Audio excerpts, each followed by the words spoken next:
사람들이 이 사람을 이렇게 이제 존중하는 거에 대해서 굉장히 좀 약해요. 약해가지고 누가 좀 이렇게 잘 나가면, 어제도 내가 이제 그 독일 분 한 번 만났는데, 또 독일 교포입니다. 뭐 잘 나가면은 옆에서 꼭 하여튼 뭔가 그 사람을 이렇게 이제 깔고 뭉개는 그런 얘기를 해가지고 이렇게 끌어내리는데, 그래서 그 교포 입장에서 보면은 그런 것들이 굉장히 좀 안타깝다 이런 얘기를 하는데, 사실은 제가 몇 년 전에 그 칠레를 갔을 때, 칠레 그 네루다라는 아주 그 노벨상을 받은 사람이 있어요. 근데 그 네루다의 그 집을 갔더니 놀랍게도 그분이 쓰던 만년필까지 다 이렇게 그대로 그 보존을 하고 있어요. 그래가지고 책상에다 만년필을 딱 얹어 놓는데, 마치 그냥 네루다가 잠깐 담배 피러 어디 잠깐 갔다 온 그런 느낌. 그러니까 굉장히 강렬한 어떤 그 실제감을 제가 한번 느낀 적이 있어요. 그래서 우리는 왜 이렇게 그 사람들을 존중하지 않는가? 예를 들어서 이따가도 한번 보여드리겠습니다만은, 김홍도가 이제 연풍현감을 역임을 합니다. 그래서 연풍현감을 역임했던 거기에 이제 그 관화가 지금 딱 하나 남아 있는데, 그 설명을 보면 김홍도의 얘기는 한마디도 없어요. 무슨 뭐 팔짝지붕이고 뭐가 뭐 세 칸이고 뭐가 뭐 이런 것만 있는 거예요. 근데 사실은 일반 사람들은 그거 아무 관심도 없잖아요. 차라리 김홍도가 언제부터 언제까지 여기서 고으로님을 했다라는 설명이 들었으면은, 그러면 누구나 한번 그 건물을 한번 다시 찾아볼 텐데, 이게 이제 뭐 건축하는 사람들이 엉성하게 그냥 자기들 전공적인 그런 디스크립션 묘사만 해가지고 사람들이 전혀 거기에 대한 어떤 그 흥미를 못 갖게끔 이렇게 만들어 놓은 것 같아요. 그래서 그런 점에서 보면 안산은 이런 역사적인 인물을 기리는 일을 굉장히 잘하는 거예요. 그래서 사실은 여긴 어마어마한 그런 어떤 인적 콘텐츠를 갖고 있는 겁니다. 예를 들어서 우리 성호익이 있고 강세항이 있고 김홍도가 있는데, 그 하여튼 세 분만 우리가 높이 이렇게 기려도 이거는 다른 도시에서는 전혀 그 흉내를 못 낼 수 없는 어떤 그런 대단한 콘텐츠예요. 근데 여기서는 이미 단원을 갖고 뭐 단원구를 만들고 단원 경찰서 단원 뭐 소방서 뭐 단원 식당도 있고 뭐 단원 문방구, 그래가지고 단원으로 해가지고 하여튼 이 도시를 다 이렇게 도배를 했는데, 그건 너무 잘하신 거예요. 물론 이제 단원에 대해서, 김홍도에 대해서는 여러 가지 논란이 되고 있습니다. 김홍도가 과연 여기 출신이냐, 여기 고향이냐, 그런 논란이 되고 있지만, 그거는 지금 알 수가 없어요. 알 수가 없지만은, 김홍도가 가장 중요한 시절인 그 어린 시절에 바로 여기에서 가장 중요한 자기의 어떤 정체성, 아이덴티티를 여기서 형성했다는 것은 누구도 부인할 수 없는 그런 사실입니다. 그래서 어떤 그런 인연을 잘 우리가 살려가지고 이렇게 기린 거는 안산에서는 너무 잘합니다. 근데 다른 지역에서는 그런 인연들이 많은, 역사적인 인물이 많은데도 불구하고 그것을 제대로 살리는 데가 그렇게 많지가 않아요. 그래서 이제 우리가 김홍도하고 이렇게 이제 좀 떠났는데, 이분이 이제 김홍도입니다.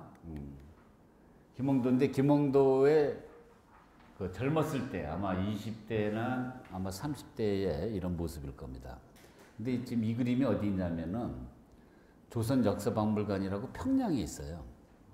근데 이제 유홍준 씨가 그 조선역사박물관에 가서 이 그림을 보고 이건 김홍도의 자화상이다 해가지고 알렸는데, 우리 이제 김홍도의 그 유명한 연구자인 그 오주석 씨가, 아니 그 증거를 대봐라. 여기 아무것도 안 써있는데 이거 어떻게 김홍도라고 할 수 있냐. 이건 김홍도 그림이 아니라 이거는 가짜일 수 있다, 이렇게 얘기를 했어요. 그렇게 해서 이제 반론을 제기했는데, 그러니까 그 유홍준 씨가 뭐라 그랬냐면, 너 봤냐? 그런 거예요. 그래가지고 쑥 들어가 버렸어요. 근데 저도 그때 이제 그런 논란을 이제 그 다 이렇게 두 분의 얘기를 들었는데, 지금 보니까 김홍도일 가능성이 상당히 높아요. 물론 여기에 이제 좀 도장도 있습니다, 여기에. 여기 이제 단원 도장도 있고 하는데, 그것도 그렇지만은 저기에 이제 이쪽에 있는 이게 이제 서양의 이렇게 시계가 있어요. 그죠? 서양의 자명종 시계도 있고, 그리고 여기 중국 시계 이런 탁자도 있고 하는 이런 기물들, 제가 이제 최근에 이제 책거리를 연구하다 보니까 그 김홍도 시기에 있을 만한 그런 문방구, 그러한 이런 이제 그 탁자, 그러한 또 서양의 어떤 이런 시계 이런 것이 있어서 이거는 김홍도일 가능성이 상당히 높다 이렇게 생각을 합니다. 근데 이제 김홍도가 어떤 사람이냐면 그 당시 얼마나 이제 인기를 좋았냐면 거의 요새로 말하면 아이돌 수준이에요. 그래서 보면 사람들이 노란 것만 한번 읽어볼게요. 그림을 얻고자 하는 사람이 날로 늘어서 비단이 무더기로 쌓이고 재촉하는 사람이 문에 가득해서 잠자고 밥 먹을 시간이 없다 그랬어요. 아이돌 아니에요? 아이돌은 그냥 차 안에서 뭐 김밥 하나 먹고 뭐 이러잖아요. 그죠? 거기서 잠자고. 그래서 그 정도로 인기를 끌었던 화가가 김홍도고, 그리고 또 스승인 강세항은 김홍도를 뭐라고 평가했냐면 대단한 평가를 했습니다. 또 노란 것만 내가 읽어보겠습니다. 일찍부터 뛰어난 기회를 지녀 화원에서 일컬어지는 진씨, 일부러 혹시 이제 그 당사자가 서운할까봐 성함은 안 밝혔어요. 그러니까 이름은 안 밝히고 성만 밝혔는데 진씨, 이건 아마 진지일 거예요. 그 다음 박씨, 박동보, 변씨, 변상벽, 그 다음에 장씨, 장주는 그의 수준 아래에 있다. 물론 이제 자기 제자이기도 하지만은 그 강세항이 김홍도를 굉장히 높이 평가를 했습니다. 그래서 김홍도의 그림 있는 곳에는 강세항이 거의 대부분 자기가 그 평을 남길 정도로. 근데 그거는 쉬운 일이 아니에요. 왜 쉬운 일이 아니냐면 여러분이 막 혹시 이제 여러분의 그 제자가 아무리 뛰어나도 그걸 평을 써달라 그러면은 한두 번은 써줄 수 있어요. 근데 그림마다 다 써줄 수 있어요? 그거는 쉬운 일 아니에요. 그만큼 김홍도, 강세항이 아꼈던 그 화가가 김홍도다라는 걸 우리가 여기서 알 수 있는 거죠. 근데 오늘날 평가는 어떠냐? 오늘날에 이제 이게 물론 이제 2013년에 한국경제신문에 나온 겁니다만은 요새 이제 그 옥션을 통해서 이제 그림을 팔잖아요. 지금 1위가 박수근이에요. 2위가 이중섭, 3위가 김한기. 그러니까 1위부터 3위까지는 현대화가입니다. 요새는 현대화가 작품은 예를 들어서 뭐 박수근, 이중섭, 김한기는 몇십억이에요. 근데 김홍도는 지금 몇억 정도 돼. 공이 하나 좀 빠집니다. 공이 하나 좀 빠지는데 어떻든 간에 이거는 이제 요새 사람들이 취향이 현대 미술로 이렇게 기울어졌기 때문에 이제 이런 건데 전통 화가 중에서 1위는 누구냐면 김홍도예요. 그렇죠? 4위에. 그 다음에 2위가 정선인 거예요.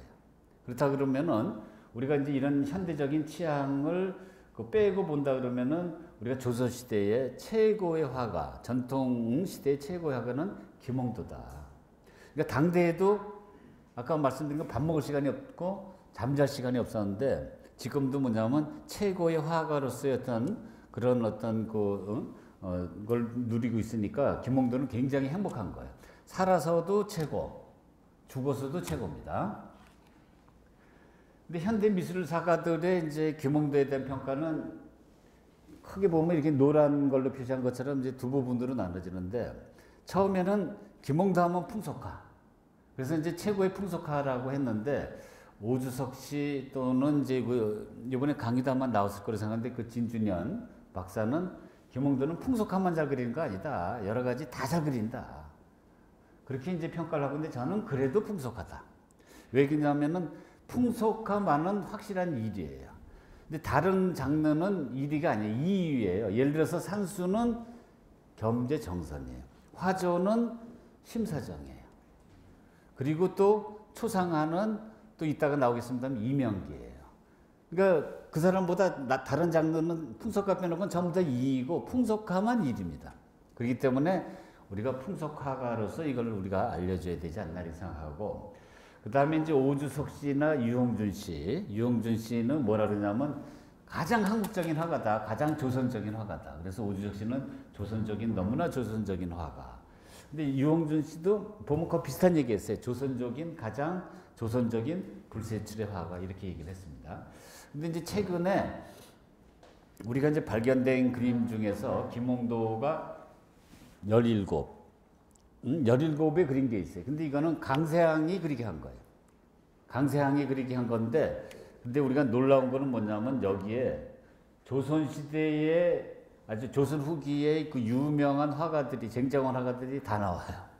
그래서 여기 써 있는 글을 지금 뭐 다 읽어보기는 어렵습니다만은 좀 노랗게 표시한 게 등장인물이에요.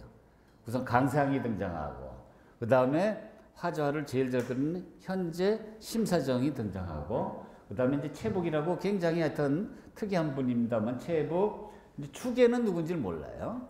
그 다음에 이제 허필이라는 화가 강세항하고 굉장히 친합니다. 그 다음에 이제 주인공이 이제 이걸 그리게 한 사람이 균하인데, 균하는 지금 누군지를 몰라요. 그리고 김홍도가 있어요.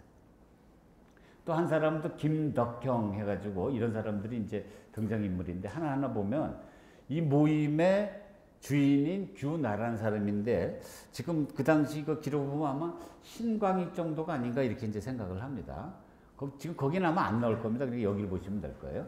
그 다음에 이제 강세항이 있는데, 김덕형은 13살입니다. 그러니까 강세항이 이때는 이제 51하고, 그래서 어린 나이인데, 이제 김덕형이 우리가 새로 이제 이 그림 때문에 알려진 그 제자입니다. 그러니까 강세항의 제자가 김홍도 있죠? 또 강세항의 제자가 자신이가 있어요. 두 사람은 알려졌는데, 세 번째의 제자는 누구냐면 김덕형. 근데 누군지를 몰라요. 이름만 지금 이 덕분에 알게 된 겁니다. 그리고 이제 우리가 그 강세항이 이걸 그렸을, 저 김홍도 보고 그리게 했던 해가 1763년인데, 1763년에 강세항으로 보면 굉장히 큰 일이 벌어집니다. 그건 뭐냐면, 자기의 이제 그 둘째 아들이 강완이 과거를 급제해요. 그래가지고 이제 그 누굽니까, 영조대왕 앞에 이제 그 강한이 가는데, 강세항의 아버지의 또 강현도 굉장히 그 큰 벼슬을 한 사람이에요. 그러니까 3대가 이제 이렇게 나중에 이제 벼슬을 하게 됐는데, 그때 영조가 뭐라 그러냐면, 말세의 인심이 좋지 않아서 어떤 사람이 천한 기술을 가졌다고 없이는 여기는 자가 있을까 염려되니, 그림 잘 그린다는 얘기는 이제 하지 마라. 그렇게 얘기했어요. 근데 이거를 강세항이 전해 듣고, 여기 써 있는 것처럼 땅에 엎드려서 놀라고, 또 놀라서 부르짖고 사흘 동안 눈물을 흘렸다 그랬어요. 그래서 얼마나 눈물을 흘렸냐면 눈이 통통 불 정도로. 그 다음부터는 강세항이 붓을 꺾어버렸어요. 그러니까 아까 우리가 균하 아집도라는 그 그림을 그렸을 때, 그리고 나서 그때는 막 유명한 화가들, 자기의 친분 있는 화가들을 다 이렇게 초대를 해가지고 김홍도한테 이렇게 그리게 했잖아요. 바로 그 해의 후반부에 이런 일이 벌어진 거예요. 그 다음부터는 이제 강세항이 한동안은 그림을 그리지 않았습니다. 그 다음에 이제 여기 보면은 이제 심사정이 있는데, 심사정 굉장히 유명한 분 아니에요, 현재 심사정. 근데 얼굴이 지금 이게 이제 박락이 돼가지고 우리가 알 수 없는데, 하여튼 담뱃대를 지금 물고 있는 모습. 이때는 제가 계산해 보니까 한 57세 정도 이렇게 되는 거고, 그 다음에 이제 허필이 이제 훈수를 두고 있는 사람이고, 그 다음에 그 장죽을 담뱃대를 물고 바둑 두는 사람이 바로 뭐냐면은 이제 그 추계가 이렇게 되겠습니다. 그런데 추계가 되고, 그 다음에 이제 요 사람이 이제 요 사람 담뱃대 묶은 그 사람이 누구냐면은 그 유명한 채북이에요. 근데 채북이 어떤 사람이냐면 두 번째 걸 한번 제가 읽어보겠습니다. 두 번째, 원래 앞에 보면 이제 채구는 짤막하다 그랬는데, 눈이 외눈이라 그랬어요. 외눈박이. 왜 외눈이 되냐면은 그 사연이 있는데, 어떤 사람이 이제 그림을 요청을 했어요. 그랬는데 잘 진척이 안 돼가지고, 그래서 이제 그 사람이 채북을 위협을 한 거예요. 채북을 위협을 하니까 채북이 굉장히 화가 나가지고 뭐라 그러냐면, 그는 남이 나를 저버림이 아니라 내 눈이 나를 저버린다 해가지고 자기 한 눈을 찔러버린 거예요. 그래서 외눈박이가 됐어요. 외눈박이가 됐는데, 그래서 여러분 여기 거꾸로 한번 보시면은 지금 이게 눈이 찔린 눈 같습니까? 아니면 정상적인 눈 같아요? 약간 찔린 눈 같지 않아요? 가늘어 들어서? 아닌가요? 그래서 하여튼 저걸 여기 한번 보세요. 여기는 보면 이제 눈을 다 이렇게 눈동자까지 다 표현되어 있잖아요. 근데 여기는 눈이 이렇게 그냥 한 줄로 이렇게 되어 있잖아요. 그래서 아마 이 왼쪽 눈을 찌르고 오른쪽 눈은 아마 이렇게 정상이 아닌가 이렇게 이제 생각이 듭니다. 그래서 이게 채북이에요.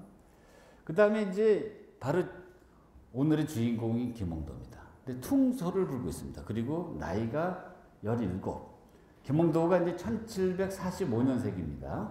그런데 퉁소를 불고 있는 이유가 있어요. 강세항이 김홍도를 뭐라 했냐면 사람됨이 용모가 아름답고 속에 품은 뜻이 맑으니, 그리고 또 노란줄 보면은 성품이 음악을 좋아한다 그랬어요. 매번 그래서 꽃이 피고 달 밝은 저녁이면 뭔가 이렇게 막 분위기가 조성이 되면 연주를 한다 그랬어요. 연주를 하고 그리고 또 뭐 시를 짓고 한다고 할 정도로 굉장히, 그러니까 우리가 그 그림만 잘 그린 게 아니라 노래도 좋아하고 음악도 좋아하고 또 시도 잘 짓는 그 화가가 바로 누구냐면 바로 김홍도입니다. 그래서 우리가 그 그림이 굉장히 재밌는데, 여기는 이제 김홍도의 자화상 아까 보여드렸던 거고, 그 다음에 지금 이 아랫부분이 지금 많이 이제 탈락이 돼서 좀 아쉽습니다만, 하여튼 김홍도가 퉁소를 불고 있는 이제 이런 장면입니다. 그래서 김홍도를 보시고, 그 다음에 이제 1778년, 우리가 1745년이라 했으니까 45를 빼면은 34 정도 되죠? 34세 강희연이라는 사람이 있습니다. 강희연의 집에서 이제 어떤 일이 벌어졌냐면은 여기에 쟁쟁한 또 화가들이 나옵니다. 김홍도, 그 다음에 신한평. 신한평이 누구냐면 신윤복의 그 아버지입니다. 또 김응한은 이따가도 나오겠습니다만은 한때는 김응한이 김홍도의 스승이라고 그랬어요. 근데 스승은 아니고 선배 화가고, 그다음 이 인물은 그 화원인데 이제 동갑락입니다. 그리고 이제 한종인, 뭐 이종현, 뭐 이런 사람들이 있는데 중부동에 모여가지고, 중부동이라는 건 어디냐면 이따가 보겠습니다. 서울에 그 세운상가 있잖아요. 세운상가가 거기가 이제 그 중부동이에요. 거기에 강희연 집에 모여가지고 공사관에 주문을 했다. 그러니까 이 사람들이 그림을 그려준 거예요. 그림을 줄여서 예를 들어서 뭐 관청의 일도 맡아서 하고 또는 개인적인 일도 맡아서 그림을 그려줬다. 이제 이런 얘기가 나오는데, 강희연이 그런 장면을 그린 그림이 남아있어요. 그게 뭐냐면은 이 그림. 여기 이제 중부동입니다. 중부동이 어디냐면 여기가 대묘라 그랬으니까 이게 종묘예요. 종묘 앞에 보면 여기 세운상가 있잖아요. 그죠? 세운상가 요 부분에 아마 그 모여가지고 이런 일이 벌었는데, 이건 이제 강희연이 그린 거예요. 중부동. 자기 집이에요. 그 여기 이제 화가들이 몇 사람 있습니까? 한 사람, 두 사람, 세 사람, 네 사람 있죠? 그러니까 A, B, C, D라 그러면은 누가 김홍도입니까? 그래서 여러분이 좀 확대를 한번 해볼까요? 확대를 해가지고 이거를 김홍도의 20대, 이건 이제 김홍도가 34세, 34시죠? 요것도 김홍도 20대나 아마 20대 정도 되겠죠? 20대나 30대 정도 되는데 A, B, C, D 누가 김홍도 같아요? A 같잖아요? 네. A가 좀 비슷하죠? 아까 어느 선생님 또 D라고 그랬어요? B. B는 조금, B는 눈매가 조금, 이걸로 눈매를 보면은 거의 지금 A가 좀 제가 보기엔 가깝죠?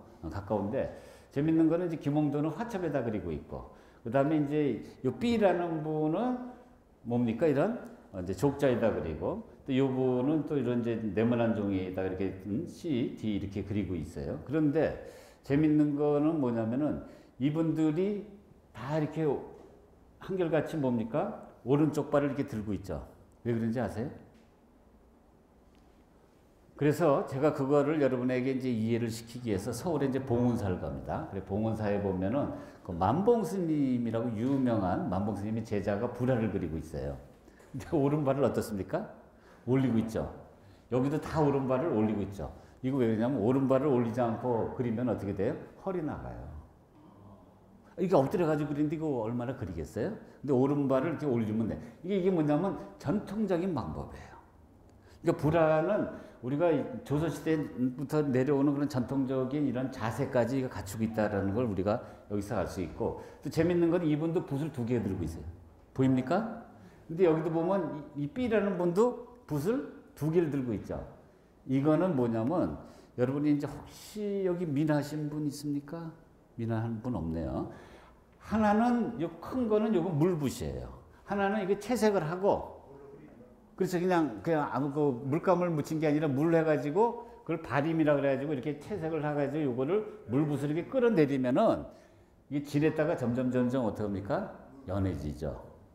그걸 우리가 이제 발임이라 그러고, 한자로는 그거를 이제 선염이라고 그럽니다. 선염이라 그러는데 바로 그런 기법을 여기서 하고 있는 거예요.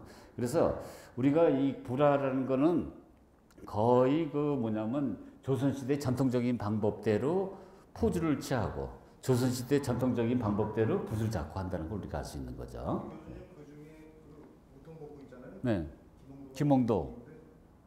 글을 이렇게 보면은 굉장히 정갈하고 어떻게 좀 혼자만 더우니까. 아, 여기 누가 보는 게 아니니까. 근데 김홍도가 또 어떻게 보면은 점잖게 따지면 가장 또 자유로운 분이. 그래서 굉장히 창의성이 많기 때문에 우통을 벗을 줄 알아야 그래도 창의적인 그림을 그리지 않겠습니까? 이게 누가 보는 것도 아닌데. 그래서 여기 또 보시면은 여기에 요새 이제 그 불화 그린 사람들이 지금 물감을 넣는 물감 그릇인데, 이게 여기 물감 그릇 보입니까, 여기요? 똑같이 여기 보면은 녹색 보이죠? 녹색 보이고 여기 이제 붉은색 보이고 노란색 보여요. 그래가지고 여기 이제 그런 스푼이 있어가지고 이거를 숟가락으로 이렇게 덜어가지고 하는 건데 그것도 요새하고 비슷해요. 그래서 우리가 김홍도가 누군지도 우리가 여기서 통해서 알 수 있고, 그리고 또 있는 전통적인 방법으로 그리고 있다 불화가, 그걸 우리가 또 함께 알 수가 있습니다. 그런데 재밌는 건 뭐냐면은 우리가 이제 김홍도하고 이제 강세항하고 이제 관계인데, 이렇게 이제 30대 초반에 그린 그림에 보면 거의 대부분 김홍도의 평이 적혀 있어요. 강세항의 평이 적혀 있어요. 그래서 이제 이거는 뭐냐면은 항상 아까 말씀드린 것처럼 자기 제자잖아요. 자기 뭐 스승도 아니고 자기 친구도 아니고 이제 자기 제자인데도 불구하고 이렇게 그냥 평을 이렇게 일일이 다 적어줄 정도면은 이거는 스승과 제자 간의 정말 아름다운 관계다. 이제 이런 경우는 우리가 다른 예에도 찾아보기 힘들어요. 그리고 제가 만약에 내 제자가 와가지고 뭘 써달라 전시한다 그러면은 한두 번은 써줄지 모르지만 매번 이렇게 써주기는 힘들어요. 여러분도 그렇게 하실 수 있겠어요? 쉽지가 않아요. 그죠? 네. 그래서 이 정도로 하여튼 스승인 강세항이 우리가 제자를 이렇게 아꼈다라는 걸 우리가 알 수가 있는데, 이런 식으로 강세항 평이 있는 풍속화는 거의 30대 그림이에요. 그렇게 이제 이해하시면 되는데, 그래서 이제 예를 들어서 이제 이런 그림을 한번 보시면 여기도 저 위에 이제 표한 강세항 글이 있죠. 거기 이제 뭐라고 쓰여 있냐면 노란 것만 읽겠습니다. 내가 일찍이 바닷가에 살 때 아이를 낳고 강주리를 인 10여 명의 젓갈 파는 아낙들이 물을 지어 길을 가는 걸 보았다. 근데 사실은 지금 요 장면이 지금 안산 장면입니다. 안산의 이제 바닷가 이제 풍경인데, 그걸 어떻게 하느냐? 내가 일찍이 바닷가에 살 때 그랬잖아요. 강세항이. 그럼 강세항이 바닷가 산 데는 어디예요? 요 안산밖에 없잖아요. 거기다가 또 뭐랬냐면 이 그림을 보고 있느라면 보는 이로 하여금 돌아가고픈 생각을 불러일으킨다. 이때는 이제 강세항이 서울 생활할 때예요. 근데 이 그림을 보고 김홍도가 그린 이 그림을 보고 뭡니까? 돌아가고 싶다. 어디예요? 그 안산이죠. 그래서 이거는 안산의 풍경이라는 걸 우리가 알 수 있는 그런 그림입니다. 그리고 또 그 비슷한 그림이 또 아까 거는 이제 그 이화여대 박물관에 있고, 또 비슷한 그림이 국립장안박물관에 있는데, 거긴 또 강세항이 여기 또 이렇게 평을 썼어요. 여기 뭐라 그러냐면 성게 새우 소금으로 광주리와 항아리에 그득 채워 포구에서 새벽에 출발한다. 그래서 갈매기가 놀라서 날고 한번 펼쳐보면 그 다음에 중요한데 비린내가 바람에 코를 찌른단다. 근데 우리가 그 미술 평론을 하면서 이 비린내를 맡은 비린내 얘기한 거는 나는 강세항밖에 본 적이 없어요.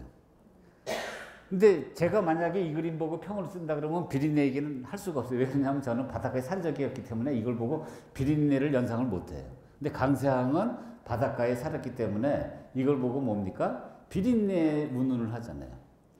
그래서 우리가 이런 것들은 바로 이제 그 강세항이 그 안산에서의 어떤 한 30년 살았죠? 한 30년 살았던 그 추억 때문에 이게 가능한 이런 평론이다라는 걸 우리가 알 수가 있어요. 실제로 그래서 이 사람들이 이제 광주에다가 메고 그 해물을 메고 이제 어디를 갔냐면은 이구 인천, 다른 기록을 보면 인천, 부천 사람들은 바닷가에 나는 반개를 주어서 한양 가서 옷가 바꾸고 들어온다. 이제 아마 마포 정도로 가는 거예요. 그러니까 마포를 가가지고 옷가 이제 또는 먹을 거하고 이제 바꾸고 오겠죠. 그래서 제가 지금 안산에는 사실 요거와 비슷한 풍경을 찾을 수가 없어요. 전부 다 이제 다 매립이 되고 또 뭐 공장이 지어지고 이제 그 아파트가 지어져서 여기 이제 대부도를 갔더니 대부도에 이제 비슷한 풍경을 이제 간신히 볼 수 있어서 제가 그걸 이렇게 찍어온 겁니다. 그리고 또 이 장면도 여러분이 이 그림도 이제 김홍도 그림인데 저는 이게 안산 어소라고 생각을 해요.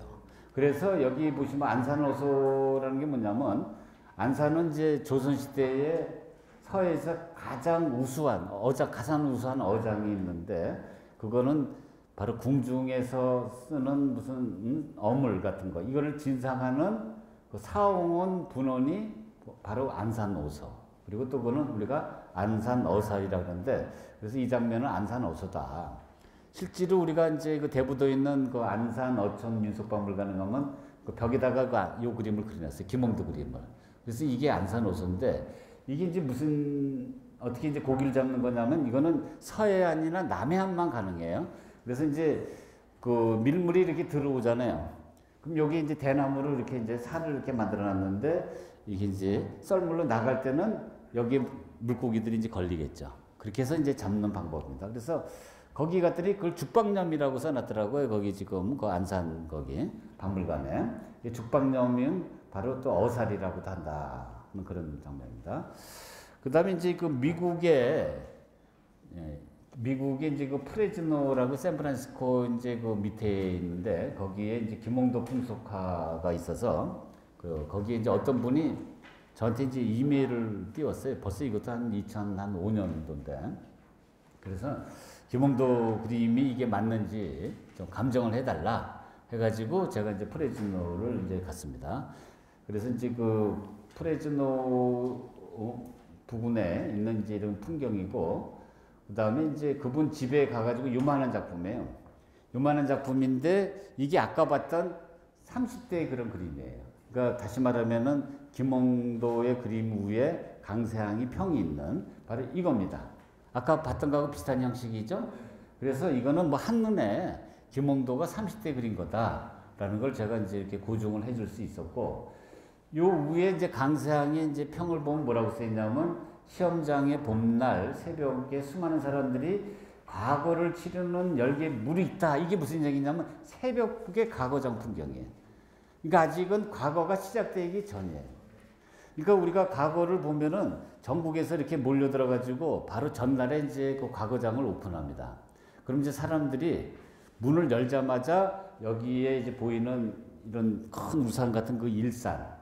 그러니까 근데 낮에 이제 그 해를 막는 거죠. 일산을 들고 서로 막 뛰어갑니다. 왜 막 뛰어가냐면은 하도 이제 과거 보는 사람들이 조선 후기에 많으니까 서로 앞자리를 차지하려고 그래요.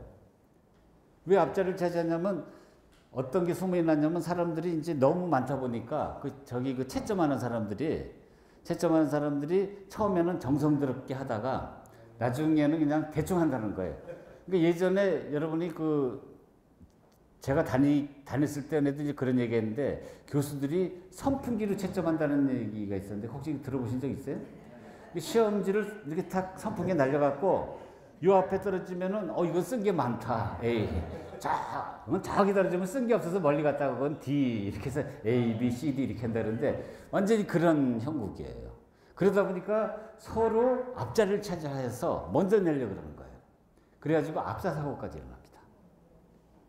그 정도로 우리가 이제 과거장의 열기가 이제 뜨거웠는데 지금 시작하기 직전에도 보면 사람들이 여러 가지의 그 막 긴장된 모습. 그래서 여기 보시면 어떤 이는 붓을 멈추고 골똘히 생각하고 또 어떤 이는 책을 펴서 살펴보고 또 어떤 이는 종이를 펴가지고 붓을 휘두르고 또 어떤 이는 서로 여기 보입니다만 만나가지고 또 이야기하고 또 어떤 이는 또 이런 등단 같은데 이렇게 기대해서 이제 피곤해서 졸고 있고 또 그런데 여기 등촉이 보이죠? 이제 새벽에 이제 껌껌하니까 밤새껏 이제 여기 써 있습니다. 그래서 등촉이 희양하고 사람들은 왁자지껄하다. 그래서 여기 한번 보시면 여기 보시면 이분은 지금 책을 읽고 있죠? 어떤 이는 또 이분은 이제 글을 쓰고 있고 또 어떤 이는 또 이걸 보고 있는데 둘이 또 얘기도 하고 또 이 사람은 이게 이제 배낭 같은 건데 요새 너무 이제 피곤해서 여기 이제 자고 있고 그리고 여기 등촉도 보이죠? 등쪽도는 등쪽에 보면은 이제 그런 이제 합격을 염원하는 또 이제 그런 글귀가 이렇게 적혀 있고 이게 과거장의 새벽녘의 풍경이에요. 물론 이제 과거가 시작되면 이제 줄 지어가지고 이제 거기 앉아서 이제 이렇게 보겠죠. 그래서 이게 굉장히 귀한 장면이에요. 귀한 그림인데 근데 이제 이분이 그러니까 이거를 이제 한국에 이제 팔려고 이제 저를 이제 초청을 했는데 너무 비싸게 불러가지고 이때 한번 10억인가 불렀어요. 근데 지금은 그게 비싼 건 아니에요. 그 당시엔 비쌌지만 지금은 김홍도 그림이 하여튼 뭐 억대니까 하여튼 1억이든 2억이든 뭐 작품에 따라서 뭐 10억까지도 하여튼 한 자리 수의 그 억이에요. 한 자리 수. 크진 않죠. 아까 봤던 제 얼굴 나오듯이. 그렇지만 그때는 그게 좀 부담이 되는 가격이었어요. 지금 이 그림은 어떻게 되는지 모르겠어요. 여기 보시면 아까 여기 이걸 배낭 같은 거 이렇게 맨달에 여기 이렇게 매가지고 이렇게 다니는 거예요. 이것도 김홍도 그림입니다. 그래서 우리가 이제 그 안산에는 3명의 정말 자랑스러운 그 인물들이 있습니다. 그러나 이제 이 3분은 안산에서 태어난 분은 아니에요. 그러나 이제 안산을 빛낸 인물들이에요. 그래서 이제 왼쪽은 성호 이익이 있고, 그다음 가운데 강세양이 있고, 그다음에 이제 오른쪽에 아까 보여드린 김홍도가 있습니다. 근데 재밌는 거는 이분들이 하여튼 여기 같이 살았어요. 같이 살았어요. 그걸 내가 이제 최근에 이제 이거 알게 된 건데, 그래서 우리가 이제 그 김홍도가 전린할 때 안산에서 강세양한테 이제 그 그림을 배웠다 그랬는데, 전린할 때는 따져보니까 6살이나 아니면 13살. 그래서 그거를 1745년생이니까 아마 1751년에서 1758년 사이에 하여튼 김홍도가 만약에 태어나지 않았더라도 여기 안산에 사는 거예요. 그래서 강세양한테 그림을 배운 거예요. 그때 강세양의 나이는 50대 초반이고 40대 말이나 50대 초반이고 성호 이익은 70세 노인이에요. 같이 살았어요. 그리고 또 여기 써 있는 것처럼 또 강세양하고 또 그의 처남인 유경종은 또 그 성호 이익한테 또 뭡니까? 학문을 배웠어요. 그래서 우리가 그 강세양도 성호 이익의 영향을 많이 받고, 그리고 또 그 처남인 유경종은 말할 것도 없고, 또 그의 제자인 김홍도도 성호 이익의 영향을 받을 수밖에 없는 그러한 그 상황이 여기 전개됐던 거예요. 이걸 우리가 주목을 해야 돼요. 그래서 왜 그러냐? 김홍도 그림을 보면은 꼭 성호 이익의 실학사상에 보이는 이렇게 뭐 사회 현실을 직시하고 사회 부조리를 타개하려는 그런 의식이 김홍도 그림에는 보이는 거예요. 그래서 제가 한번 그걸 예를 들어서 보여주겠습니다. 예를 들면 이런 이제 그 타작 하는 그런 이제 그림이 있습니다. 그래서 여기도 예의 없이 그 표암 강세양이 이렇게 이제 조그맣게 이제 평을 했는데 뭐라 그랬냐면, 타작하는 소리 가운데 그 탁주, 막걸리가 항아리에 가득하다. 저 추수를 감독하는 자, 이건 마름이라고 합니다. 그 감독하는 자 실컷 마셔 흥치에 젖어 있구나. 이게 무슨 얘기예요?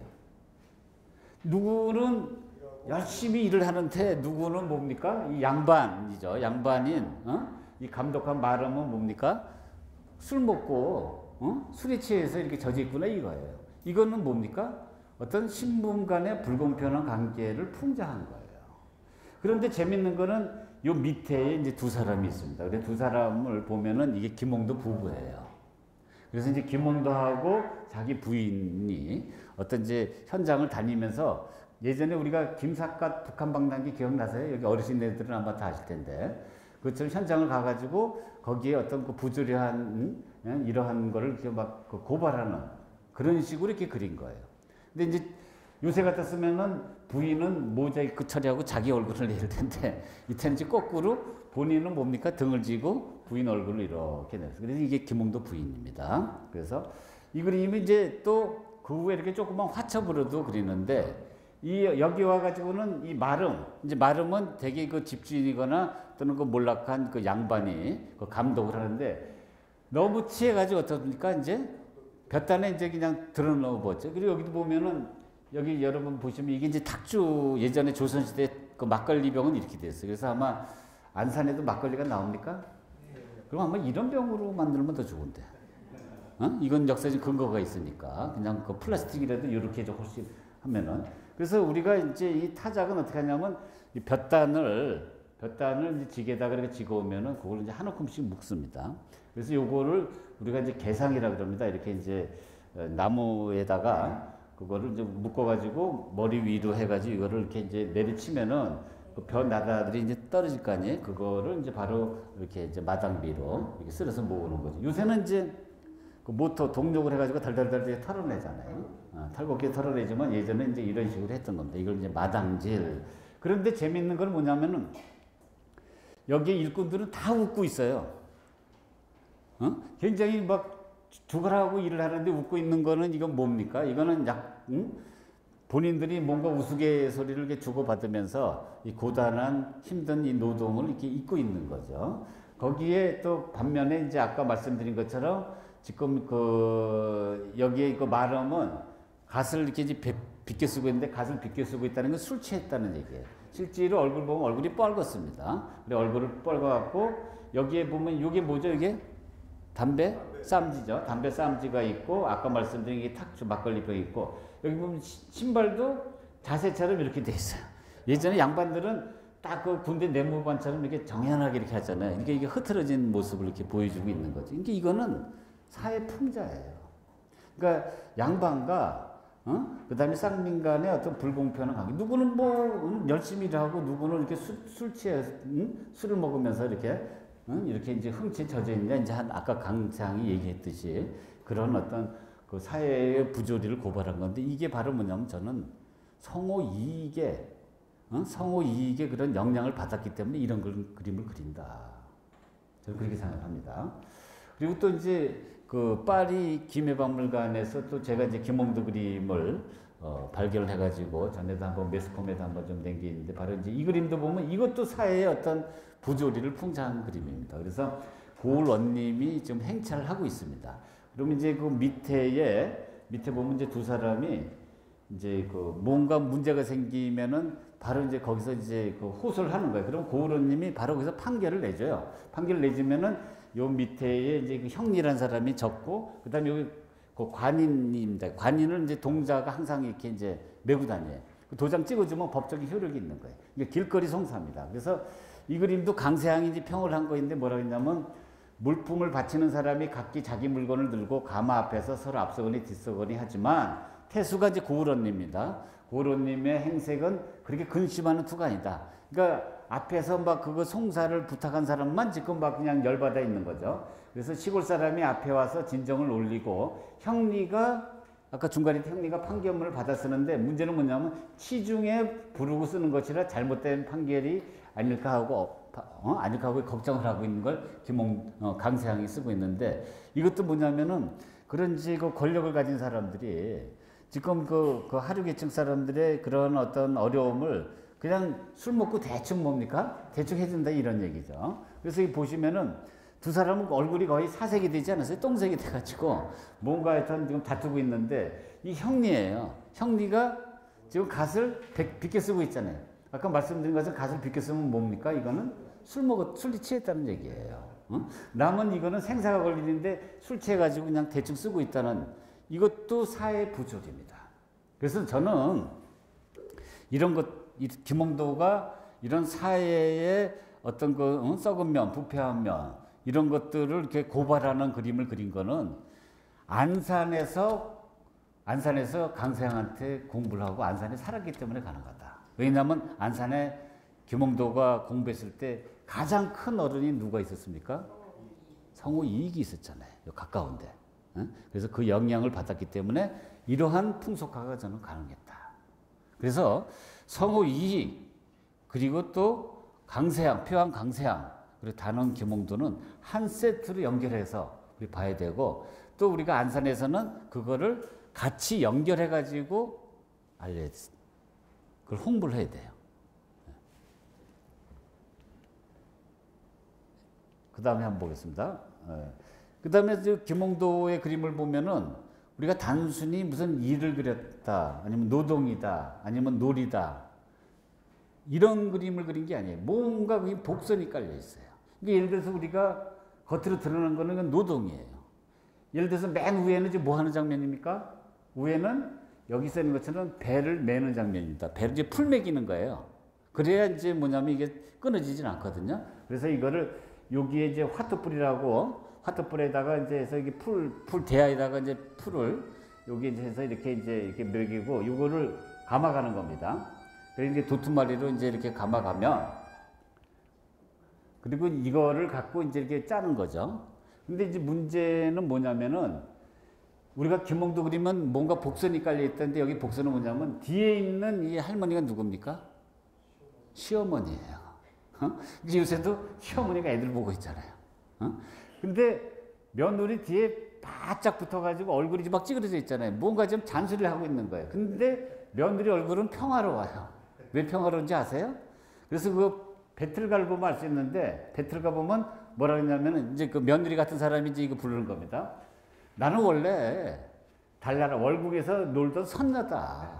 근데 재수 없어가지고 옥황님께 죄를 져가지고 지금 귀양 와서 지금 여기 살고 있는 거다. 그래서 할 일이 전혀 없어가지고 그 금산피를 짜려고 또 다시 달나라를 간 거예요. 월궁으로 가가지고 달 가운데 개수나무를 딱 끊어가지고 거기를 은도기름을 찍어내가지고 그 앞집에 있는 김대목한테 만든 게 아까 말한 그 배틀이다 이거예요. 그리고 여기 보면 배틀로세 옥난간에 배틀 놓는데 앞다리랑 도도 놓고 뒷다리랑 낱개 놓고 그리고 잉하를 그냥 그 배틀에다 하는 게 아니라 구름에다 거는 거예요. 굉장히 그 판타지 아니에요? 그리고 또 뭐 안개 속에다 꿀을 삶아갖고 앉을 게 섰는데 나는 또 선녀 중에서 그냥 선녀가 아니라 무슨 선녀예요? 양귀비다. 이거 완전히 그러니까 공주병이죠. 그러니까 뒤에서 할머니가 시어머니가 뭐라고 잔소리를 해도 나는 선녀다. 양귀비다 하면서 그걸 잊는 거예요. 그래서 우리가 김홍도 그리면은 이제 이러한 어떤 우리가 그 복선을 이렇게 살펴야 된다. 그래서 우리가 김홍도 그림이 풍속화가 뛰어난 화가라는 게 그런 거예요. 만약에 그냥 이게 단순히 예를 들어서 뭐 배틀을 짜는 걸 한다, 길쌈하는 거 한다, 또는 배매는 장면 한다 그러면 누구나 다 그걸 그리거든요. 근데 그 안에 묘한 미묘한 어떤 인간관계 또는 그 안에 어떤 사회적인 풍자 이런 거를 밑에다 이렇게 쫙 깔아놨기 때문에 오늘날 풍속화하면 김홍도 이렇게 얘기하는 겁니다. 근데 김홍도가 여기 계속 이렇게 지금 여기 여러분 잘 보이시는지 모르겠습니다만은 그 출세를 이제 하는 과정을 쭉 보여주고 있는데 화원은 대개 보면 하류 계층이 그 중인들이에요. 이게 중인들은 뭐냐면 법적으로는 안 그렇지만 실제적으로는 뭐냐면 과거를 볼 수 있는 자격이 없어요. 그러니까 벼슬을 할 수가 없어요. 그렇죠. 그런데 화원으로서 유일하게 벼슬할 수 있는 방법은 뭐냐면 임금님의 초상화인 임금님의 어진을 그리는. 그럼 그 포상으로서 이제 벼슬을 받는데 첫 번째 영조 어진을 그립니다. 영조 어진을 그려가지고 그때는 그 사포서 별제라고 해가지고 이런 벼슬을 받고 두 번째 또 영조 어진을 그리는데 영조 어진을 그려가지고는 안기 찰방을 하는데 안기가 어디냐면 안동이에요. 안동에 역장을 하는 거예요.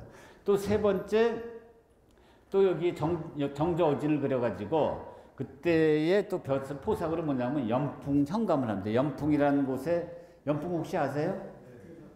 거기 중부 내륙 고속도로 가다 보면 예? 괴산. 그렇죠. 괴산 연풍이요.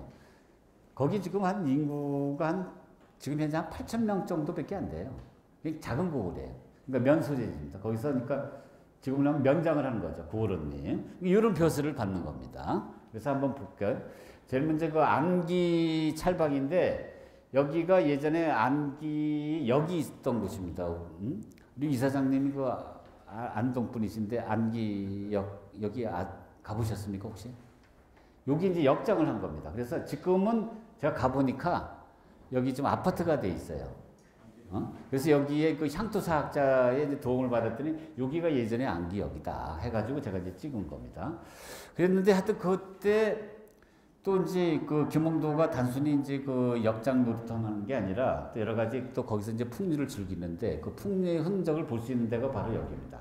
여기는 이제 그 풍산 가기 직전에 이제 이런 멋진 정자가 있어요. 정자 이름이 뭐냐면 채화정입니다. 근데 채화정에 뒤편을 보면 담낙제라고 써 있는데 이 담낙제를 누가 쓴 거냐면 바로 단원 김홍도가 쓴 거예요. 그러니까 김홍도가 그림만 잘 그린 게 아니라 글씨도 잘 쓰는데 예를 들어서 이런 오수당이라는 그러니까 그 점심 먹고 나서 그 낮잠 즐기는 당이다, 집이다 하는 오수당이라는 이런 이제 편액을 썼는데 글씨가 굉장히 뭡니까? 아주 그 회화적인 느낌이 들어요. 그래서 이렇게 굵고 가누면서도 뭔가 리드미컬하고 하는. 그래서 글씨를 잘 썼기 때문에 그림만 뿐 아니라 글씨를 했기 때문에 이렇게 이제 편액도 이렇게 쓴 거가 이렇게 남아 있습니다. 그 다음에 이제 1788년에 44세입니다. 그 이제 정조가 김응한하고, 김응한은 이제 아까 말씀드린 것처럼 이제 선배 화가인데 금강산을 가라. 금강산을 이제 그려오라는 이제 지시해서 갑니다. 그래서 여기 보시면은 안기찰방하고 그다음에 연풍현감 하기 그 가운데에 그 44세입니다. 그래서 이거는 이제 바로 그 선배 화가인 김응한이 그린 바로 금강산 그림입니다. 그래서 예를 들면 이제 이런 그림을 그린 거예요. 여기 청심대 보시면은 굉장히 좀 치밀하지 않아요? 굉장히 섬세합니다. 근데 이렇게 섬세하게 그린 이유가 있어요. 정조가 굉장히 까다로운 군주인데 뭐라 그러냐면 이런 지시를 한 적이 있어요. 화엄 그림은 화엄에서 말하는 건 남정화라는 게 있는데 그거는 그냥 제멋대로 그냥 대충 그린다. 섬세하지도 못하다. 치밀하지 못한다. 근데 이렇게 그리면은 정조가 뭐냐면 이거는 마음이 편치 않다 그래가지고 그자를 쫓아내라. 하여튼 정조는 자기 마음이 안 맞으면 기항을 보내든가 아니면 도화선에 쫓아내거나 이런 왕이에요. 근데 사실 그런 임금이 조선시대에 없어요. 왜냐하면 그 왕이 그 간섭할 일이 아니거든요. 간섭할 일이 아닌데 그 정도로 이 그림에 관할 정도로 이렇게 챙기는 사람이 정조인데 그러다 보니까 김홍도가 당연히 뭡니까? 이게 이제 그 청심대의 그 모습인데 이런 모습을 이렇게 아주 치밀하게 이렇게 그리는 거예요. 그 다음에 또 이제 정조가 또 얼마나 까다로웠냐면 마치 그 공중에서 요새 그 항공 촬영하듯이 높은 데서 이렇게 높은 시점에서 그리는 거. 요새 이제 드론을 이렇게 띄우잖아요. 그런 그림을 또 좋아해요. 그래가지고 또 김홍도도 보면 이건 이제 대관령 위에서 이렇게 저쪽에 강릉, 여기 이제 경포대 보입니까? 그쪽을 이제 그린 겁니다. 이런 높은 각도의 이런 그림을 이렇게 이제 좋아합니다. 여기 경포고. 그래서 이제 금강산을 가는 도중에 바로 이제 요 지역인데 여기에 경포가 있고 여기 해운정이라는 데가 있어요. 해운정이라는 정자가 있는데 이 정자에 그 하룻밤을 묵습니다. 그래서 묵어서 거기 보면은 여기 이제 그 우암 송시열이 편액을 쓴 이제 그 해운정이라는 편액이 있고 여기 방명록이 있어요. 그 해운정 방명록. 그래서 해운정 역방록 이렇게 되어 있는데 여기 보면은 김응한 김홍도 보입니까? 그래서 여기 같이 왔던 걸 여기 이제 거기 1744년에 1784년에 그래서 44세 때요. 그래서 요 이제 사인을 해놨는데 여기 보입니다. 김홍도 김응한. 그래서 그럼 둘이 어디에 묵었을까 생각을 해보면 해운정에서는 어디에 묵냐면 되게 여기에 손님을 묵게 해요. 그래서 아마 이 방을 들어갔더니 여기가 이제 여기 한 사람 이제 김응한 저기 이사장님 저기 나이 많은 사람이 문 쪽으로 합니까 아니면 안쪽으로 합니까? 안쪽으로 묵겠죠. 그럼 여기 김응한 김홍도 이렇게 아마 묵었을 겁니다. 요 방입니다. 네, 네. 그래서 이제 이런 그 경포대를 이제 그린 또 이런 장면이고. 근데 거기에서 이제 회양 가나에서 김홍도하고 이제 강세항이 만났는데 그건 뭐냐면 그 강세항의 그 아들인 그 강인이 해양 부사를 있는 거예요. 그게 뭐냐면 이제 해양이 그 금강산을 들어가는 그 입구에 있어요. 그래서 강세항이 먼저 와가지고 그래서 김홍도를 기다리고 있는 거예요. 김응한하고 그 다음에 이제 저기 그 김홍도를. 그래서 여기에 그 기다려서 만나가지고 9월 13일에 가나를 떠나가지고 두 김씨 아까 말한 김홍도하고 김응한 그리고 막내 아들 빈까지 옵니다. 그리고 또 서자, 강신 그리고 또 임희양, 향경과 함께 그 다음에 이제 그 금강산 여행을 이렇게 떠납니다. 그래서 여기가 회양이에요. 여기가 빨간 데가 회양이고 여기가 금강산이에요. 바로 여기에 강인이 해양 부사로 있는 거예요. 그래서 이제 기다리면서 심심하니까 저기 강세항이 그린 그림이 여기가 회양 그 자기 아들이 근무하는 그 관아입니다. 그래서 이제 그 두 사람이 오기를 기다리면서 이게 그렸던 그 그림이고 그래가지고 강상이 뭐라 그러냐면 금강산을 유람하고자 기다려왔는데 오래도록 이루지 못했다. 그래서 관사에 홀로 앉아 무료와서 시를 짓는다. 금강산을 유람하고자 했으나 오랫동안 가보지 못하고 관사에 홀로 앉아 쓸쓸하게 앉아있네 하면서 그 두 사람의 김홍도, 김홍한을 기다리고 있어 쓴 시입니다. 그래서 그 신창에서 9월 13일 날 떠나가지고 이거 음력입니다. 음력이면 이게 되게 춥지 않을까요? 10월이니까 되게 춥겠죠. 그 다음에 9월 14일 장안사, 그리고 9월 15일 뭐 장안사, 옥경대, 명경대, 황천강 이렇게 이제 쭉 가가지고 그 다음에 이제 9월 17일 가나로 돌아오고 그리고 또 김홍도 이제 그 강세항은 그러니까 13일부터 17일까지만 이제 그 금강산을 보고 왜냐하면 이제 연세가 높으니까 그리고 또 김홍도하고 김홍환은 또 다른 데로 하면서 강세항은 딱 5박 6일만 거기 금강산을 봅니다. 그래서 그 다음에 이제 이건 강세항이 못 보는 데입니다. 이제 그 해금강까지 이제 두 사람은 이제 가고 예를 들면 이제 이런 이제 총석종도 보는데 이 총석종은 이렇게 그렸어요. 그러니까 아까 말씀드린 것처럼 막 드론을 띄운 것처럼 아니면은 그 항공 촬영하듯이 이렇게 높은 데서 이렇게 아래를 이렇게 쫙 내려보는 이제 이런 장면입니다. 마치 이제 그 사진을 보면 그게 가능해요.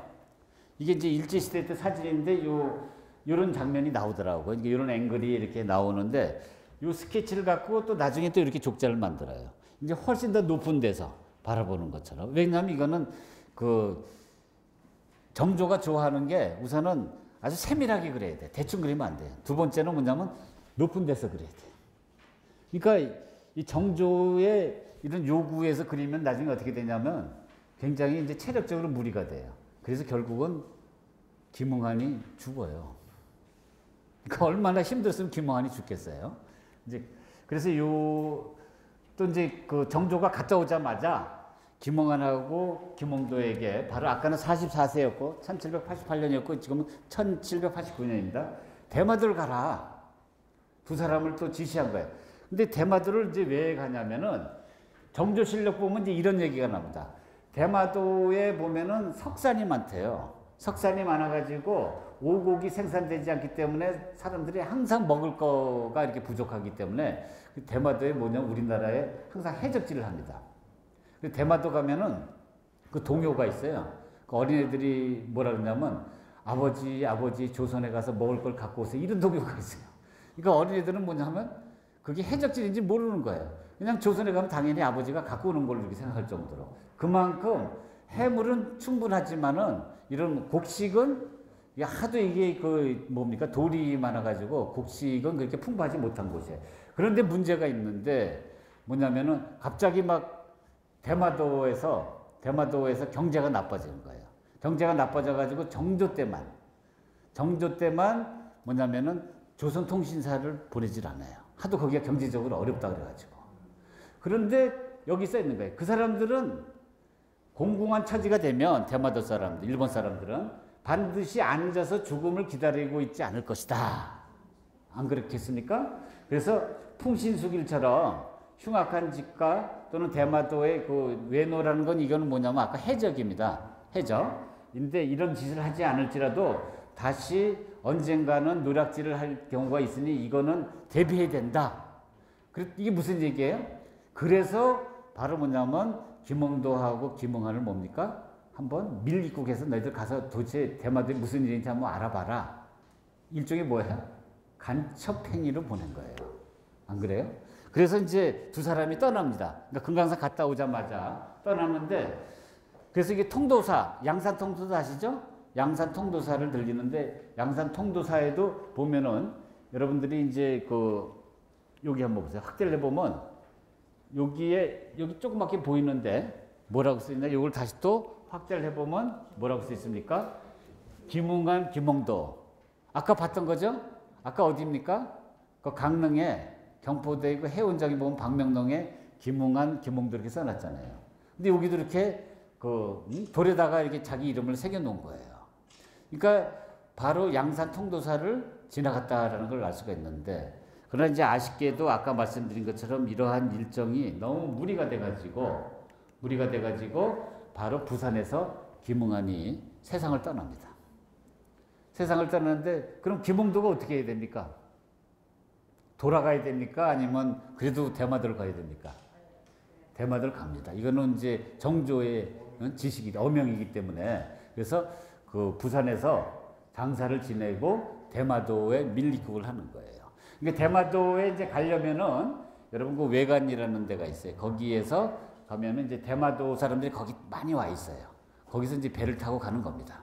배를 타고 이제 대마도를 가는데 그래서 제가 이제 김홍도를 따라서 대마도를 이제 갔습니다. 여기 대마도인데 그래서 예전에는 김홍도가 들어오기 전에 여기에 포구에 이제 대개 이제 배가 머물렀는데 여기서 한번 그 통신사가 큰 게 한번 그냥 그 배 사고가 났어요. 그 세월호처럼. 그래가지고 그거를 추모하는 비가 지금 있습니다. 요 항구에 와서 큰 사고가 나가지고 여기 보면은 그 이런 이제 비석을 그 추모하는 비석을 이렇게 세워놓은 게 있습니다. 2003년도에 세워놨는데 굉장히 아름다운 항구인데도 하여튼 그런 큰 사고가 났습니다. 그래서 근데 아까 말씀드린 것처럼 이게 대마도 모습인데 돌이 엄청 많지. 이게 다 돌이에요. 뭐 이렇게 깎아놓으면 이런 돌들이 이렇게 보이고 그리고 여기 한번 보세요. 이것도 전부 돌이죠. 그러니까 이러니까 이게 먹을 게 없는 거예요. 오곡을 심을 데가 없는 거예요. 이거 이제 대마도 애들이 지금 놀고 있는 장면이고 그리고 또 이 돌이 많다 보니까 집도 돌집이 많아요. 그 지붕 한번 보세요. 지붕을 보시면은 지붕이 이게 뭡니까? 이것도 돌이죠. 이런 돌집이 많고 그래서 이제 이거를 이제 그리고 또 대마도 가면 여러분들 여기 한번 놀러 가세요. 부산에서 가면은 가격도 싼데 여기에 이제 한 3만 원 정도 주면은 낚시를 할 수가 있어요. 한 3시간 정도. 그 낚시를 하고 또 잡은 거 갖고 또 이 선장이 회를 쳐줍니다. 딱 3만 원이에요, 3만 원. 회 쳐주면 회를 이제 먹고 그 나머지는 이제 또 이렇게 이렇게 이제 또 바다에다 이렇게 버리고 하는 이제 이런 건데 그건 싱싱한 회잖아요. 낚시도 즐기고 회도 먹고 하는. 예. 그래서 근데 이제 이때 우리가 이제 어떤 문제가 생기냐면 대마도를 아까 말한 것처럼 1789년입니다. 외우기가 좋아요. 7, 8, 9. 외우셨어요? 김홍도가 언제 태어났다 그랬죠? 1745년입니다. 근데 1789년에 대마도를 갔는데 그때 이제 어떤 이제 이영이라는 분은 소설가입니다. 그분은 이제 뭐라 그랬냐면은 일본의 최고의 우교의 화가인 샤라크가 김홍도였다. 김홍도가 일본에 건너가 가지고 샤라크의 샤라크라는 이름으로 활동했다. 라는 이제 그런 주장을 해요. 근데 사실은 그거는 연도도 잘 안 맞고 그다음에 또 두 번째는 샤라크 그림하고 김홍도 그림은 또 완전히 또 다릅니다. 그래서 그런 소설 비슷한 이런 주장을 한 분도 있습니다. 근데 또 1790년에 또 보내는 거예요. 정조가. 지금 1788년에 어디 갔습니까? 대마도 가기 전에 어디 갔어요? 금강산 갔죠? 1789년에 대마도 갔죠? 1790년에 또 중국을 보내는 거예요. 북경을. 그래가지고 또 이제 김홍도가 여기 써 있는 것처럼 10월부터 2월 사이에 이제 또 갑니다. 가는데 여기는 이제 서울 한성에서부터 평양을 거쳐가지고 이렇게 해가지고 이제 북경까지 가는 그 노선입니다. 그래서 이 그림이 지금 김홍도가 그렸을 거로 추정되는 그림이 좀 남아 있어요. 어디 있냐면 숭전대학교에 있습니다. 근데 김홍도라고도 볼 수 있고 김홍도가 아니라는 주장도 양쪽으로 좀 갈라지고 있는데 지금 뭘 그린 겁니까? 만리장성을 그린 게 있어요. 어떻든 간에 하여튼 김홍도든 또는 다른 화원이든 근데 이게 만리장성의 그 모습이고 또 가면은 또 이제 이러한 그림들을 중간중간에 이제 그림들을 이렇게 그린 게 있습니다. 이건 산해관이에요. 만리장성의 가장 동쪽 끝에 있는 산해관. 지금의 모습은 이런 건데 지금은 이런 앵글밖에 안 나와요. 근데 어떻게 이걸 그렸는지 모르겠어요. 여기 보신 것처럼. 이거는 뭡니까? 아까 말씀드린 것처럼 누가 이런 앵글을 좋아하냐면은 정조가 좋아하니까 하여튼 어떻게든 그렸든지 하여튼 이걸 그려냈어요. 마치 우리가 드론을 띄운 것처럼 또는 아니면 항공 촬영한 것처럼 이렇게 그려낸 겁니다. 그려내고 그 다음에 이게 이제 바로 뭐냐면은 바로 지금 여기가 천안문 광장이에요. 다시 말하면 또 여기가 고궁이에요. 고궁인데 이것도 여러분 천안문 광장 가보셔서 아시겠지만은 이런 앵글을 나올 수가 없죠. 이거 높은 건물에서만 볼 수 있는 건데, 그래서 지금의 이제 모습은 이건 이제 우리가 이제 일제시대 때 이제 사진이고, 그리고 또 북해공원인데, 북해공원 혹시 가보신지 모르겠습니다. 여기에 보면 이제 그 황제유리가 굉장히 유명합니다. 근데 북해공원도 보면 아무리 제가 몇 번 갔어도 이런 앵글이 나오질 않는데, 이게 높은 데서 어떻게 이걸 그렸어요. 그래서 이런 그리고 그 다음에 이제 또 그 화원들이 반드시 가는 데가 바로 이제 이런 이제 그 천주당입니다. 성당인데, 성당을 가는 이유는 뭐냐면, 지금은 이제 이런 모습이지만 예전에는 성당에 서양화가 그려진 거예요. 그 서양화를 보고 화원들뿐만 아니라 그때 연행 갔던 사신들이 다 놀라는 거예요.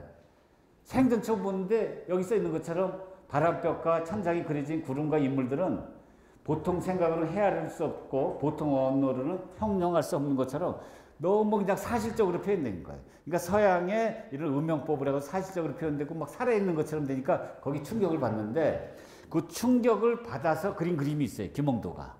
바로 요 가까운 어디에 있습니까? 이게 어디입니까? 수원 용주사에 보면은 용주사의 불화가 이 김홍도가 그린 걸로 우리가 이제 알려진 건데, 이 그림 보면 서양어처럼 굉장히 입체적이에요. 그래서 또 이 그림도 보시면은 또 다른 그림을 보면은 여기에 이런 식으로 터치하는 건 서양화적인 터치예요. 이 얼굴도 보시면 굉장히 그 둥그스름하지 않아요? 사람이 입체감이 나잖아요. 이거는 뭐냐면은 그 천주당을 보고 거기서 어떤 그 감동을 갖고 불화를 이렇게 획기적으로 그린 거예요. 그래서 이게 바로 1790년에서 1791년 사이에 어떤 그런 경험을 갖고 이렇게 그린 건데, 그리고 나서 김홍도도 쓰러집니다. 계속 연거푸 쓰러지잖아요. 연거푸 이렇게 다녔잖아요. 그 김응하는 뭡니까? 자기 선배는 세상을 떠나고 김홍도도 쓰러지는데 그걸 어떻게 하느냐? 쓰러지고 나서 그린 그림이에요. 나중에 이제 그 회복이 돼가지고. 그리고 표한 강세양이 뭐라고 써놨냐면 이렇게 썼습니다. 4월 달입니다. 아까 2월 달에 돌아왔다 그랬죠? 2월 달에 돌아와서 4월 달에 산흥 김홍도의 호입니다. 중병을 앓고 새로 일어났는데 이렇게 세밀한 그림을 그릴 수 있었다니 오랜 병이 완전히 회복된 걸 알 수가 있어서 얼굴을 대한 듯 기쁘고 위로된다라고 그 스승이 표한 강세양이 쓴 거예요. 그러니까 얼마나 그 3년 동안에 3번에 걸쳐서 간, 그러니까 금강산, 그리고 또 뭡니까? 대마도, 그리고 북경에 그 연행으로 간 게 얼마나 힘들었다라는 걸 알 수 있고, 또 힘들 수밖에 없는 거는 정조가 너무 까다로워서 그래요. 그냥 대충 그리는 게 아니라 사실적으로 그래라.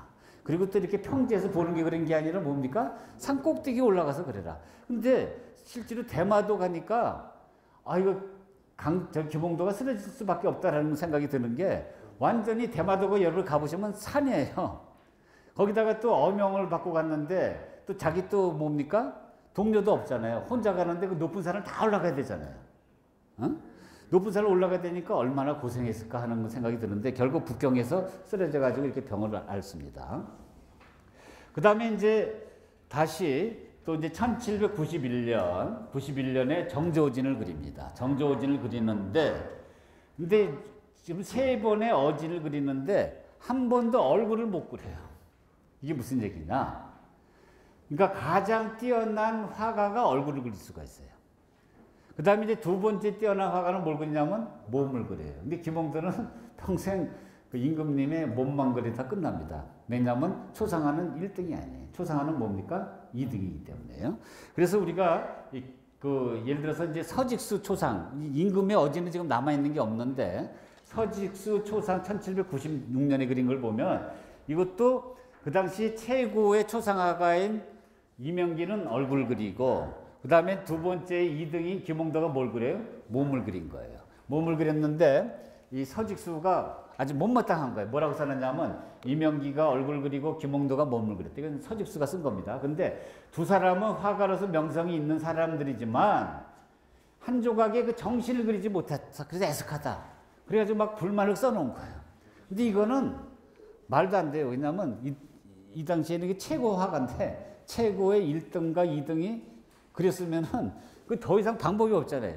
그런데도 이분은 되게 까다로운 분이에요. 까다로워가지고 정신을 그리지 못해서 애석하다 하면서 하여튼 이런 그 아주 악평을 쏜 이런 글이 있습니다. 그래서 이거는 아까 봤던 그 얼굴은 이명기 그린 거고 지금 몸은 이거 누가 그린 겁니까? 이거는 김홍도가 그린 거고 이 발의 이 포즈도 바로 김홍도가 그린 겁니다. 그래서 그 정조의 어진을 그린 포상으로 아까 말씀드린 바로 연풍의 고을언니. 그 연풍의 지도예요. 예전에 이런 관아가 있었어요.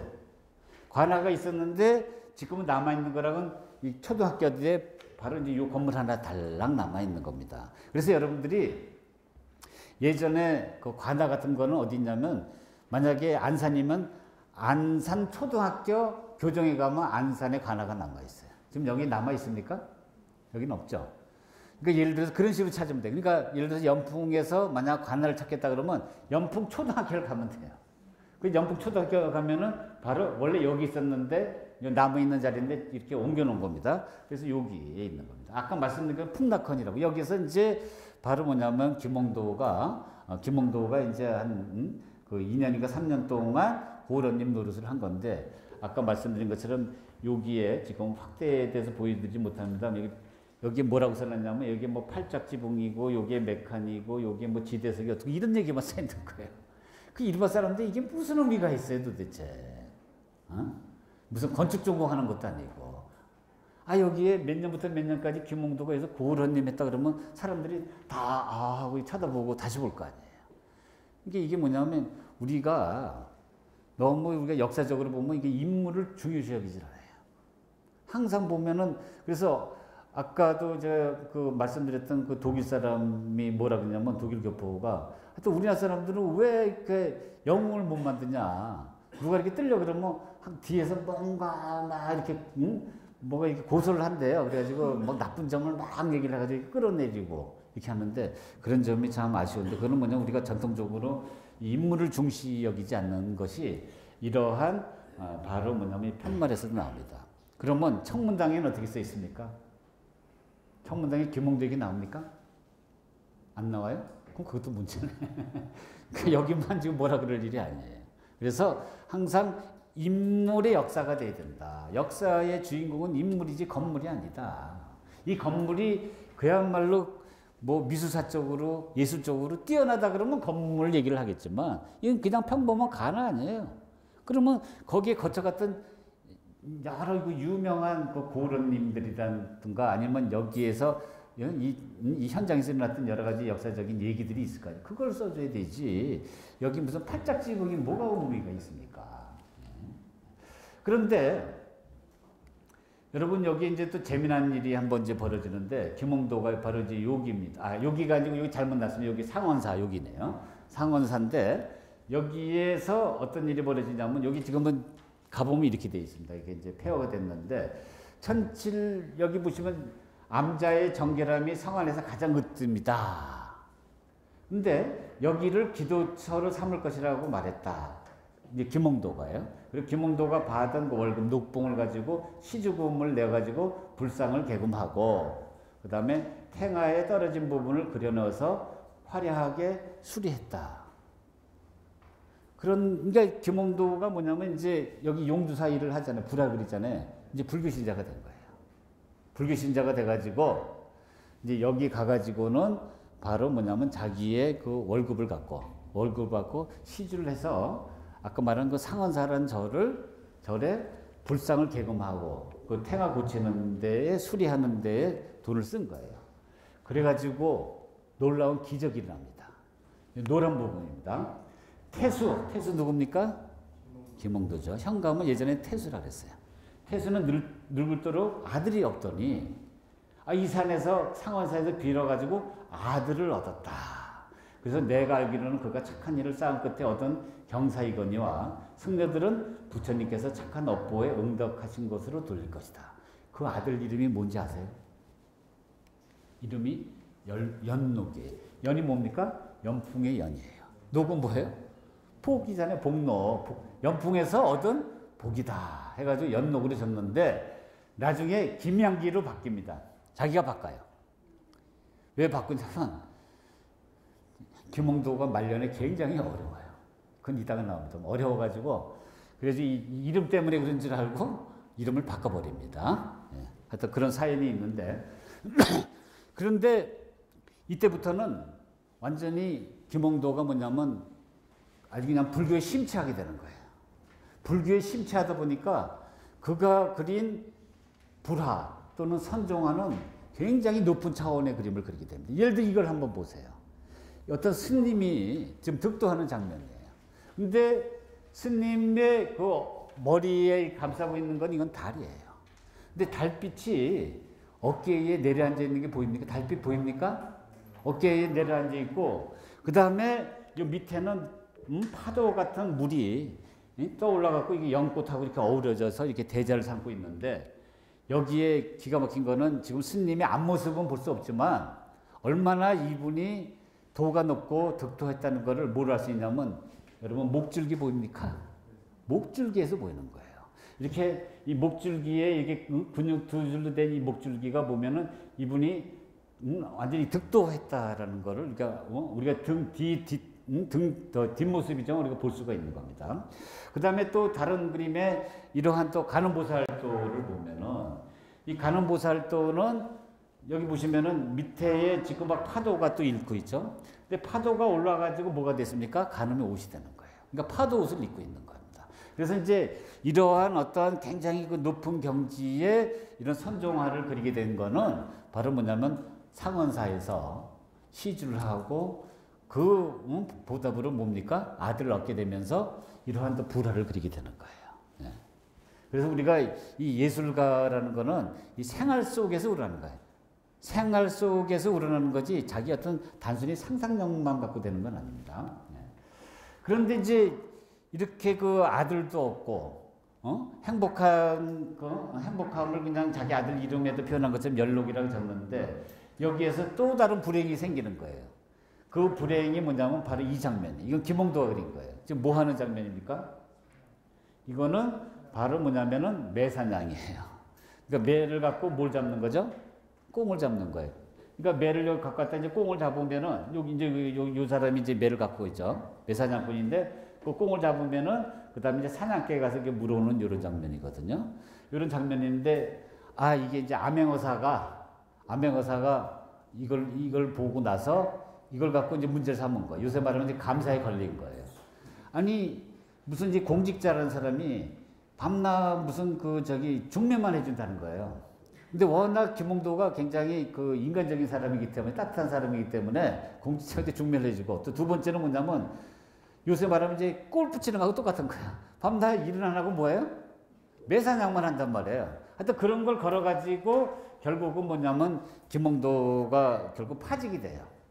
파직이 돼가지고 이제 막 내려오는데, 또 정조가 또, 그때 이제 뭐냐면 화원에, 수원에, 그 화성에, 거기에 이제 큰 행사를 하거든요.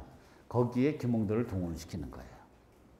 파직시킨, 저 내려오는 사이에 또 김홍도를 거기다가 또 이렇게 이제 일을 시키는데, 그건 왜 그러냐면 김홍도가 정치가가 아니잖아요. 행정가가 아니잖아요. 행정가가 아니니까 일 못하는 거 갖고 크게 이제 정조가 그렇게 이제 험을 잡는 건 아니죠. 그래서 이제 바로 뭐냐면 이 수원 화성에 바로 그 누굽니까? 그 사도세자의 이제 사도세자의 이제 능을 가는 그 능행 장면인데 이때 마치 해경궁 홍씨 사도세자 부인 해경궁 홍씨의 그 회갑하는 해예요. 회갑년을 어디서 하냐면 바로 그 윤건능에서 하는 겁니다. 사도세자 능에서. 그래서 그 행사 장면을 이렇게 그릴 때 김홍도를 여기에 이제 동원을 하는 겁니다. 그런데 이건 김홍도가 그린 거예요. 이건 김홍도뿐만 아니라 여러 화원들이 그린 거고, 이건 김홍도가 그린 거예요. 여기가 어딘지 아세요?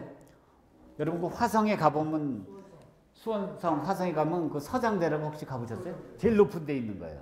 이 서장대를 이제 그린 겁니다. 그래서 여기인데 이것도 가보면은 이런 그림이 나올 수가 없어요. 왜냐면 이게 제일 꼭대기인데 이거 어떻게 그래? 그럼 이것도 드론을 띄워야 돼요. 근데 이거는 뭐냐면 김홍도가 상상에 드론을 띄웠겠죠. 그래서 제가 올라가 봤어요. 올라갔더니 바로 여기가 이제 서장대입니다. 이게 아무것도 없잖아요. 그죠? 맨 끝에 정상이고 이렇게 높은 데도 없습니다. 실제로 가보면 어떻게 되냐면 이런 앵글밖에 안 나와요.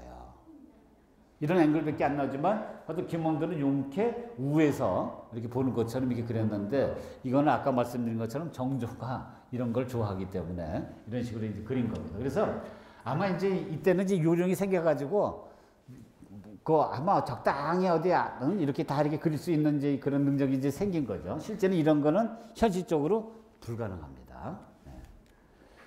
그리고 나서 이제 그 김홍도가 이제 그 연풍 현감한 시절에 그 가까운 데에 이제 뭐가 있냐면은 여기에 이제 그 여러분 그 충주댐 혹시 가보셨어요? 거기 가면은 무슨 팔경이 있죠? 단양팔경의 경치를 그린 게 남아 있어요. 그래서 여기는 여러분 이제 여기 이제 이게 무슨 함이죠? 이게 무슨 함인지 기억이 안 나는데 옥순봉, 그렇죠? 옥순봉이죠. 옥순봉인데 제가 이제 거기에 이제 요새 그건 뭡니까? 유람선 있거든요. 유람선에 타고 가면 옥순봉 앞에서 이게 멈춰서 있다가 이렇게 돌아와요. 한번 타봤더니 전부 그냥 아줌마 아저씨들이 막 노래 부르고 춤추고 막 난리더라고요. 그런데 여기 가보면은 옥순봉이 제가 이제 찍은 사진입니다. 보시면 굉장히 웅장해요. 웅장한데 김홍도는 그거를 아주 경쾌하게 그리고 아주 리드미컬하게 그린 거예요. 그러니까 우리가 만약에 경제 정선이 그랬다면 이걸 웅장하게 그랬는데 김홍도는 굉장히 좀 낙관적인 사람이에요. 그래서 아주 밝고 명랑하고 이렇게 아주 서정적으로 이렇게 표현한 걸 우리가 볼 수가 있습니다. 이건 어디죠? 이건 도담산봉이고 실제 보면 이제 이런 풍경이죠. 도담산봉 그린 것도 있고. 그래서 우리가 그 시리즈 중에서 이제 가장 최고의 명품은 이제 이걸로 보고 있어요. 소림명월도라고. 그래서 보시면은 가운데 한가운데 뭐가 있습니까? 달이 있고 그리고 달이 위에 있는 게 아니라 한가운데 있고 또 달이 나무 위에 있는 게 아니라 나무 뒤에 있어요. 그래서 그 앞에 이거 펼쳐지는 어떤 그 나무의 어떤 생동감 있는 이런 모습을 표현하고 있는. 그래서 물에 오른 가지에 걸린 보름달의 어떤 정치를 표현한 아주 명품으로 이렇게 평가받고 있고. 그 다음에 이제 그 김홍도가 이제 그리고 나서는 이제 벼슬을 안 합니다. 그래서 모든 걸 다 내려놓고 그야말로 이제 신학을 품에서 살겠다 하면서 이제 이런 그림을 그린 겁니다. 그래서 이제 모든 걸 다 내려놓는다는 의미로서 여기 보시면 뭘 했습니까? 여기 버선도 다 벗었는데, 근데 이제 아쉬운 거는 뭐냐면 여기에 이제 있는 이런 이제 고라는 이런 화병이라든가 이런 뭐 또는 그 정이라는 청동기라든가 또는 뭐 여기 가슴에 안고 있는 이런 비파 이런 것들이 전부 메이드 인 차이나예요. 다 외제품 명품이에요. 그래서 뭘 내려놨는지 모르지만 하여튼 벗은 것 같아요. 그래서 이제 말년은 아까 말씀드린 것은 굉장히 이제 힘겨운 이런 가난과 병마에 이제 싸우게 되는데 그 단원중맥에 보면 아들 연노가 보아라. 이때까지는 연노기였어요. 연풍에서 얻은 뭡니까? 복덩어리예요. 복덩어리였는데 근데 뭐라고 맨 끝에 노란 줄 보면은 너의 훈장 선생 댁에 갈 월사금을 찾아 보내지 못한 것이 한탄스럽다. 예전에는 잠도 못 자고 젊었을 때는 그리고 뭐 또 밥도 못 먹고 사람들이 막 줄 서서 있었는데 그 돈 다 어쨌는지 모르겠어요. 예? 그러니까 돈 관리를 안 해서 그래. 왜 그러냐면은 우선 또 이게 이제 낮은 신분의 사람은 부동산이 없어요. 첫 번째. 그리고 또 이게 풍류객들은 뭡니까? 그냥 정신없이 막 쓰다 보니까 항상 돈이 들어올 거 생각하고 쓰다 보니까 말년에는 집에도 못 사는 거야. 좀 딴 데 사는 거예요. 딴 데 사가지고 지금 월사금도 못 보내가지고 그게 한탄스럽다. 정신이 어지러워서 더 쓰지 못하겠다. 이런 지경이 이제 이런 겁니다. 그런데도 불구하고 풍류가 있는데 그런 뭐냐면은 이렇게 찐이도 못 있는데 어떤 사람이 그 그림을 매화를 그려달라고 얼마를 줬냐면 3,000장을 줬어요. 3,000장을 줬으면 이걸로 먹는 데 써야 되는데 그 워낙 또 풍류객이랑 매화 화분을 2,000장 주고 산 거예요. 그리고 또 이제 화분 보고 이제 그거 갖고 이제 서로 이제 즐기자고 술값으로 800냥을 쓰고 겨우 하루 먹을 만한 쌀값, 뗄값 200냥 몇 개 쓰진 않는 거예요.